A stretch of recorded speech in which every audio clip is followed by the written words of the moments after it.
guys, kinsay nakasuway og kaon og labong sa nyug, yung pinakaano niya, yung tawagin ubod, yung buras po siya ko, parang kawayan ba, pero ko siya sa nyug ni gataan ba, gataan.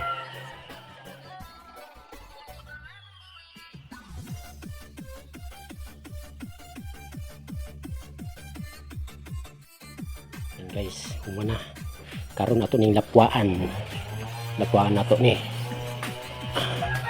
na nakigandam mo, nagpabungkan akong tubig kanila lapwaan nato ni.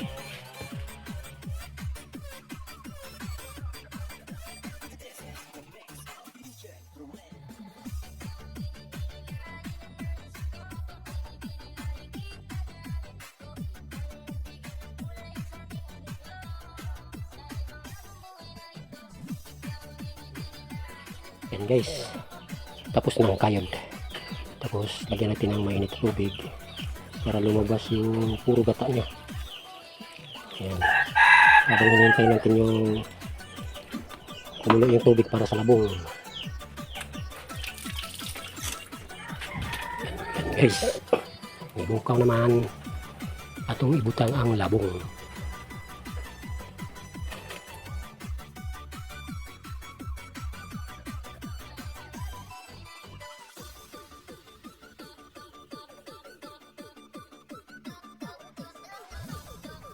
Yan guys, ibutang natin ang tangad, malabo,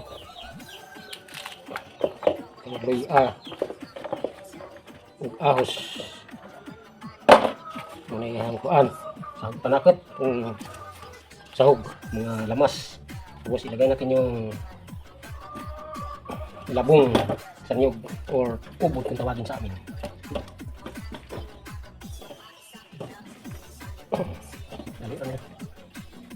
Madali lang tingnan ito guys.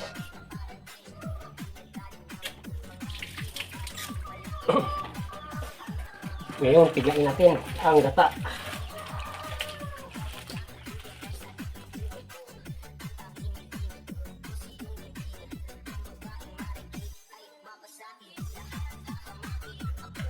Itong butayan ng asin.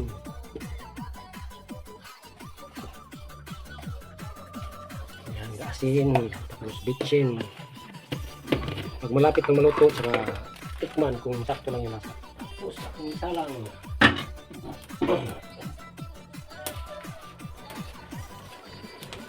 Ilagay natin ang pangalawang gata. Yan.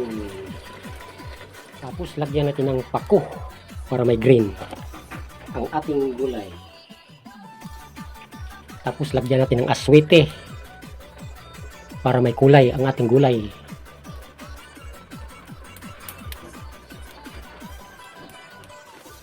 Lagyan natin ng malunggay para may green pa.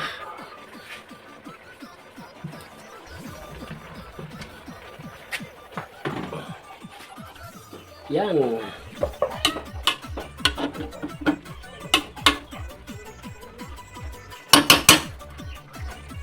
Tikman natin. Yan guys, mura siya langka color. Muna akong hinataang labong sa nyug. Libre na po niyo to.